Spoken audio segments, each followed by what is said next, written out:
Hello, everyone.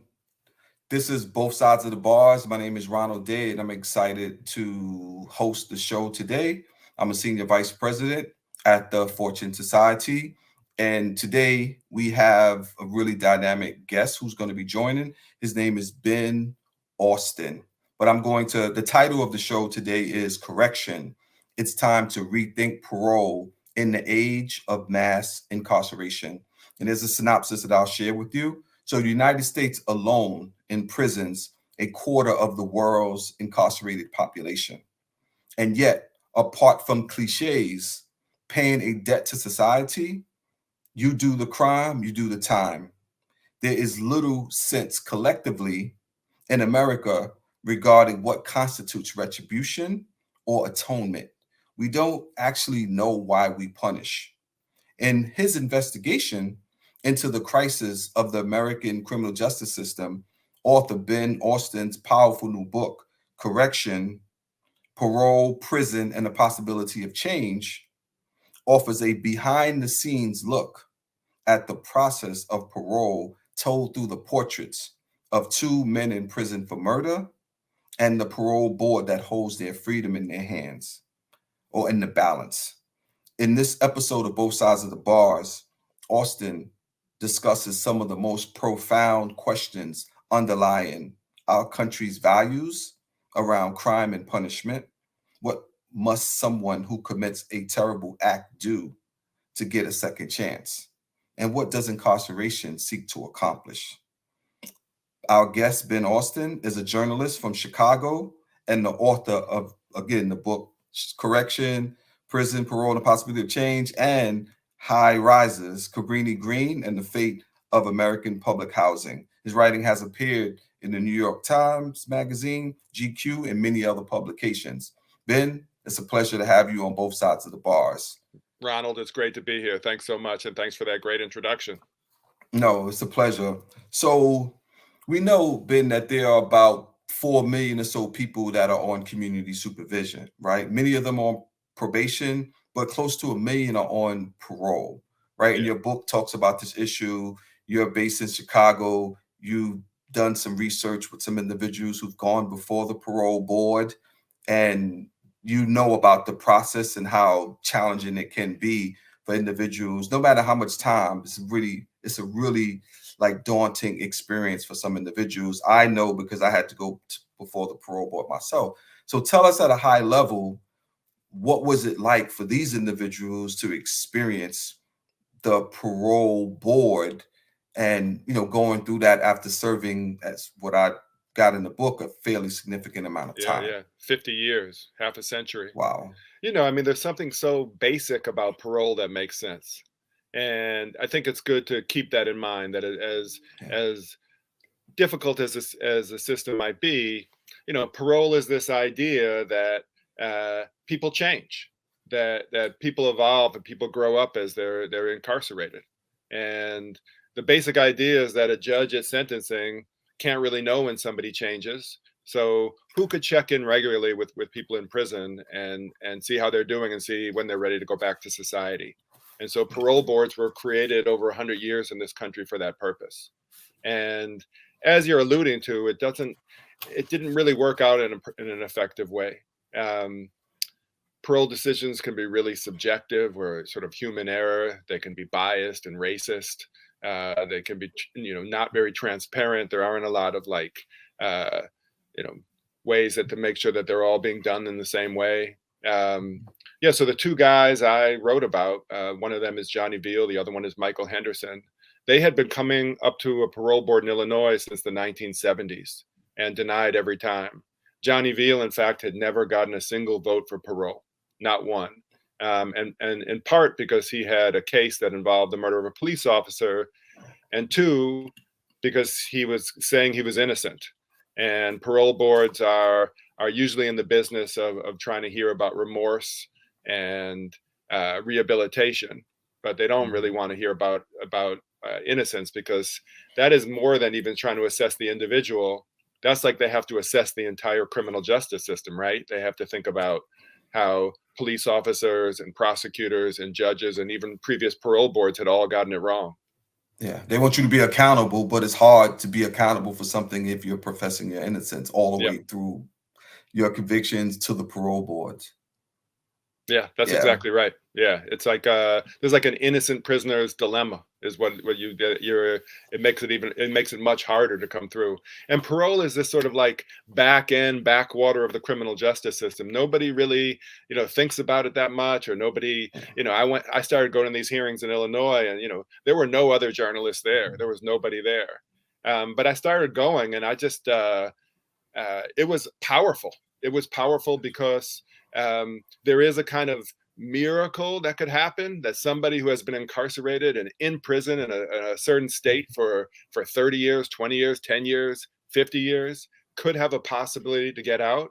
And also because I'm a storyteller, I'm a writer, and what I found at these hearings is it was like a storytelling contest of who could tell a more convincing story, who could tell a more powerful story in that moment, which, as you were saying, like, think about that pressure. Like, I can speak some words that can equal free or not. I mean, that pressure is unbelievable. And in that storytelling contest, the story of the past crime, the story of what happened decades earlier, was always way, way, way in the lead. It was always the most powerful story. And like the underdog stories were ones of remorse and rehabilitation, of change, of transformation. Thank you for that. And what many parole boards use are risk assessments, often to determine whether or not someone would pose a risk for recidivism or for causing harm once they are discharged. In our experience at the Fortune Society, we see that a lot of these risk assessments are utilized by the parole commissioners, but are not actually acted upon.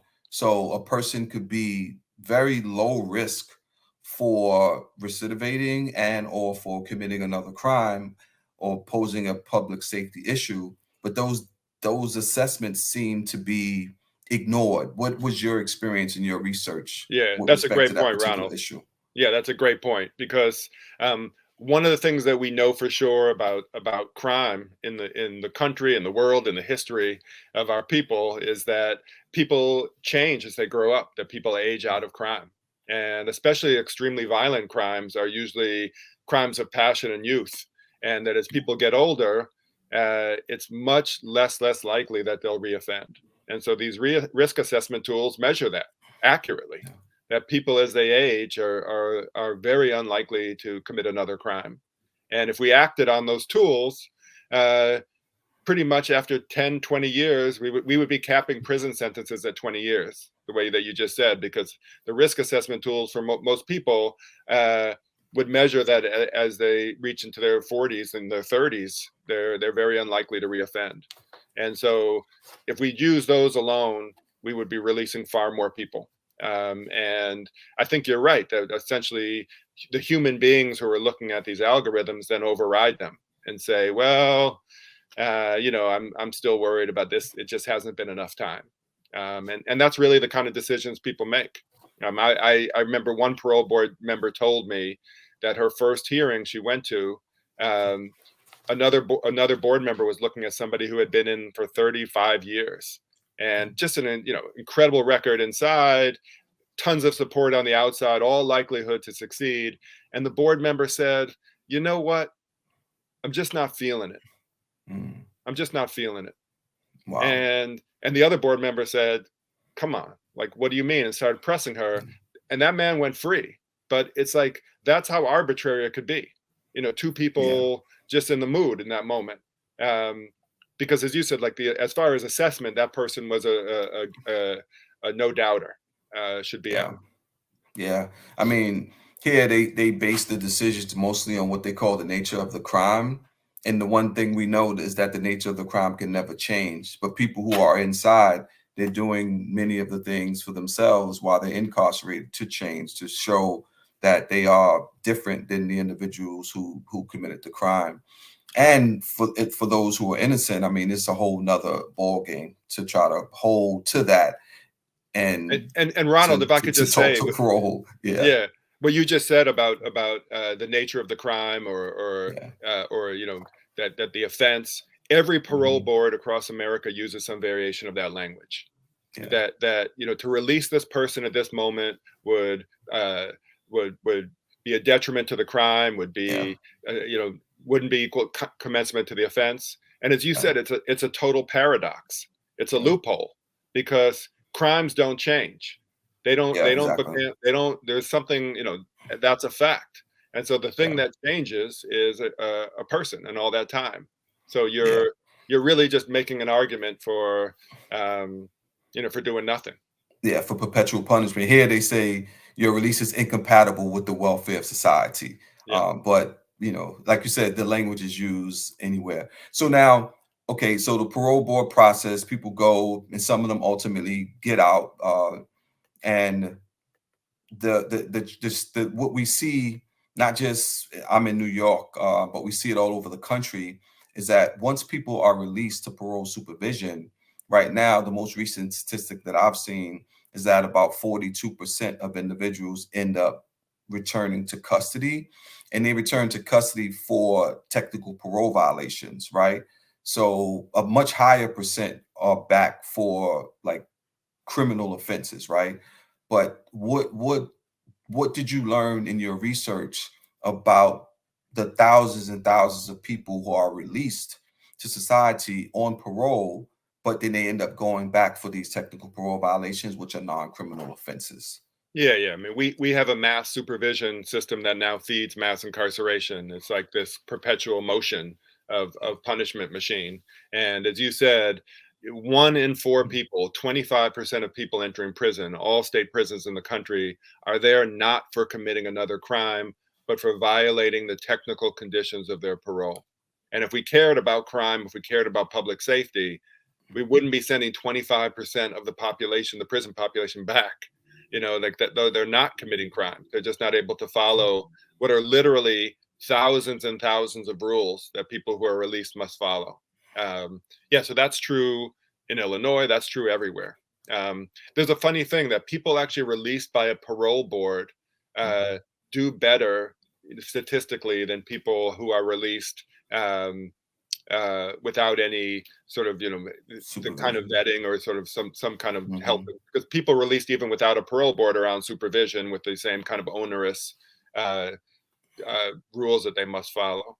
Yeah, but it's like at a time when people are most vulnerable, at a time when people need the most support, we as a country take away the most support. We take away it and make it much more difficult for people to find work, housing, uh, you know, relationships with their families. Um, this is a moment we should be inundating people with services, and we do the exact opposite. That's what other countries do. Because not just that it's humane, but that it's actually it saves us money and it makes us more safe. We want people to succeed, right? I mean, that's the whole point. Yes. The sort of irony that we call our prison system in the country a correctional institution. We have Mhm. guards who are Yeah. called correctional officers. And if we were really in the business of corrections, if we cared about that, if we cared Yeah. about rehabilitation, uh, we would be outraged that so many people are returning to prison, and we would be doing whatever we could to make sure that they weren't, because we'd want this system to be doing what it purports to do, which is corrections. Yeah, indeed. What happened in New York recently is a lot of the advocates, including the Fortune Society, push for a law called less is more. So that's great because what that does is going to reduce the chances that people go back for technical parole violations. So, and then there's also an incentive, like one day, as long as you doing well for one day, you get another day of like good time or good credit, and you you won't get violated for these technical things like missing a curfew or something like that. Staying out, like I said, staying out late, leaving the jurisdiction, or some of these relatively minor things. Did you find in your research that laws like those are being passed in other jurisdictions? We feel very proud of that in New York, but it just happened recently. So we're looking to see the results of it. But we already see that the percentage of people that have been violated for technical parole violations is going down pretty precipitously.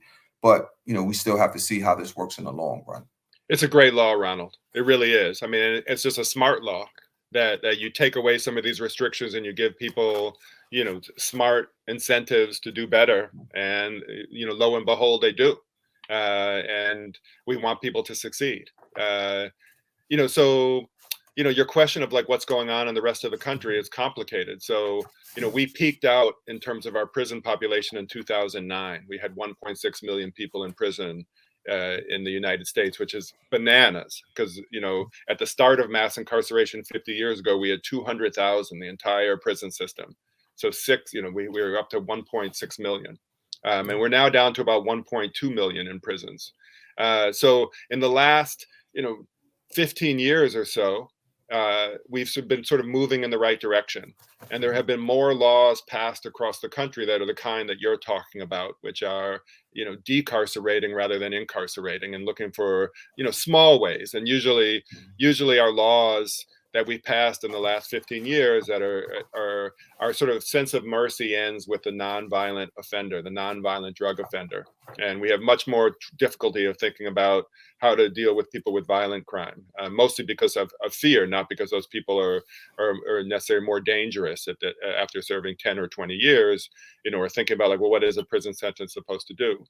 But a wrinkle in what you said is that as much as it felt like the country was slowly moving in the right direction, and then after the summer of 2020 with George Floyd and other police shootings and the kind of mass protests we had, we sort of really accelerated this drive to make better laws.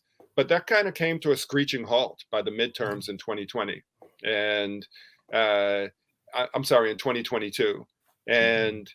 And we, as a country, have been kind of backsliding. And so the kind of laws you're saying have been much more difficult to pass. And really without, we had a kind of uptick in crime during the COVID, but the response to it of exaggerated fears and even a kind of like, proven rhetoric of fear and tough on crime, which we know from the last 40, 50 years is just, counterproductive and destructive. But we went back to it a lot. And so it feels like we're back there. I'm not sure that, it's a good way to think with that law passed today, in exactly. New York State. And the answer is probably really difficult. We passed a really good set of prison and criminal justice reform laws in Illinois. In some ways, the largest slate coming out of the George Floyd summer. And listen, that law wouldn't pass today. Including Democrats, moderate Democrats wouldn't support it. They'd be too fearful. Yeah, our concern has been us going back to the times when folks who profess to be advocates are not really. Because remember that we had a lot of people who said that they were progressive when we were incarcerating more people, like way more than we have been recently. I mean, in New York State, we had 72,000 people incarcerated in 1999. I was incarcerated at the time. We're down to below half of that. So we are making some progress, but I agree with you that we would be in a position where would we be able to pass these laws? Look at what happened with the First Step Act.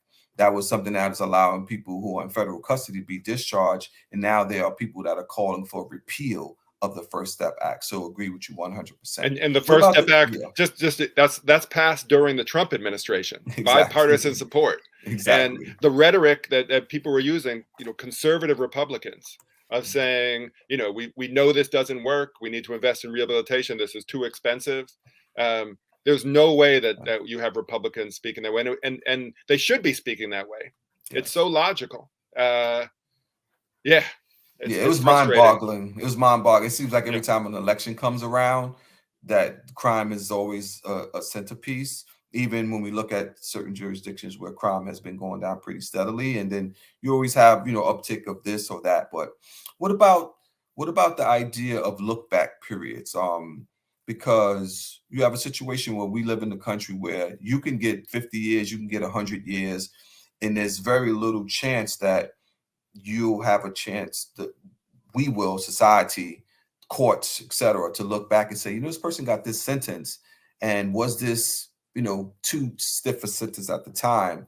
In your research, did you find places like we know in European countries a person, the maximum amount of sentence that a person can get is 20 years, 25 years. They look back over the determine if a person should still remain in custody. What did you learn about any of that during your research? Yeah, I mean, this is almost goes back to something maybe I should have said at the start, that Illinois abolished parole in 1978. And so the people who are coming up for parole in Illinois were convicted before then. So these are people who have been sentenced already for 40 plus years. And Wow. Illinois is not some outlier. 16 states and the federal government eliminated parole, retroactively. And really every state has limited parole, because what during the tough on crime era, what they did is they said these crimes are ineligible for parole. So the people who actually come before a parole board, it's a very small percentage of the 1.2 million people who are in prison right now. And the sort of tough on crime rhetoric was like, no matter what, people have to stay in prison and they shouldn't have a lot of chances to get out. We don't trust parole boards anymore, because they're in the business of corrections, of looking for when people should be returned to society. We also don't trust judges. We don't want judges to be in control of, maybe they might be too lenient. So we passed all these laws like, mandatory minimums, 3 strikes, you're out, truth in sentencing, that people have to serve almost all of their time, no matter what, 75%, 85%, and sentences only got longer and longer. So a question you're asking is a great one. Like, as we're trying to change these laws of the last 40 and 50 years, of how as we're trying to draw them back and make more sensible sentencing laws, where do we give discretion back to? We took discretion, the power to make choices, away from judges and from parole boards. So a look back law, which is like a resentencing law, gives discretion back to judges and says like, no, we took it away from you, but we need to have another hearing for all these people who are sentenced for 35 years for crimes that in another era would have got 15 years. And or do we have more parole and say, let's give discretion to parole boards. Let's bring parole back in a more robust way. In New York State, you guys are looking at a law right now that people, an elder parole law, if you're 50 or older, you come before the parole board, not automatic release, not get out of jail free card, but that you can actually be evaluated. You can be seen. And, these life sentences, choosing between the two, there are arguments for both. I talked about how arbitrary parole could be. I also know that, judges in a lot of resentencing cases just give a longer sentence. But we probably need both. We have so many people in prison. We have now, I said that there were 200,000 people in prison total in the 1970s. We have that many who are serving life sentences or the equivalent, sentences so long, which is, it's an aberration. It's an aberration in our own history and compared to the rest of the world. Yeah, exactly. I mean, in New York, the idea was to eliminate parole, but we still have indeterminate and determinate sentences happening at the same time. So most people are likely in prison for determinate sentences. So to your point, they're doing 85% of their time, but there's still thousands of people who are incarcerated with indeterminate sentences like I had, and you have to go to the parole board. So it's going to take a while, and you still can get sentenced. If it's your first conviction, you still can get an indeterminate sentence. So there are these parallel universes that really make it challenging to be able to, How did you feel, Ronald, when you came up to the parole board? How did you feel? Like, what were your nerves like? What was it like in terms of the kind of story? It was one of the most difficult experiences that I've ever had, because I was preparing for the parole board as much as possible, like it's a year or so before it was my time to go before the board. And because I had a violent offense, my friends would say to me, there's a small chance that you'll end up making a board, because we have in New York what's called the Deuce Club. If you have a violent offense and you were going to the board at that time, chances were extremely high that you would get hit with 2 years and you would just join the Deuce Club. So I was fortunate to not have that happen. And I've been home like 17 years now and have been able to accomplish it. And we're saying the same is possible for other individuals as long as they let them out. So a question for you, we have about maybe 2 minutes or so left. What recommendations from the research that you've done, from the significant experience that you have, would you offer to parole boards and and departments of corrections that supervise parole officers? So in a big picture, I'll go back to something we said at the beginning of this conversation. We talked about a storytelling contest. And then we talked about the kind of stories that started to dominate again in the midterm elections of, fear and danger, and that, people inside prison are like these monsters and we just have to keep them there. We need to tell better stories. We need to keep on telling stories like the one you and I are telling right now.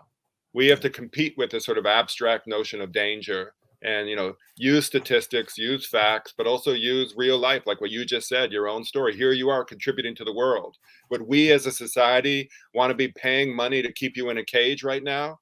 Or would you want you to be out here benefiting all of us, including yourself? And those are the kind of stories we have to tell over and over again. In terms of parole boards, like that kind of competition of stories, in California, it was found when the state parole board had to come up with another rationale for rejecting people beyond the original crime. They couldn't just say, because of the gravity of the original crime, we're not letting this person out. Parole rates skyrocketed. They went up because, what other reasons do you have? And Exactly. so, it's a sense of, so we can have smart reforms at the same time. There are other sense of like, whatever discretion we give back, and hopefully we do, we have to sort of think about how to make those systems better so that we're not sort of creating the same problems that we had the first time, which is systems that also worked in a way not to let people, to sort of work towards perpetual punishment in the same way. Exactly.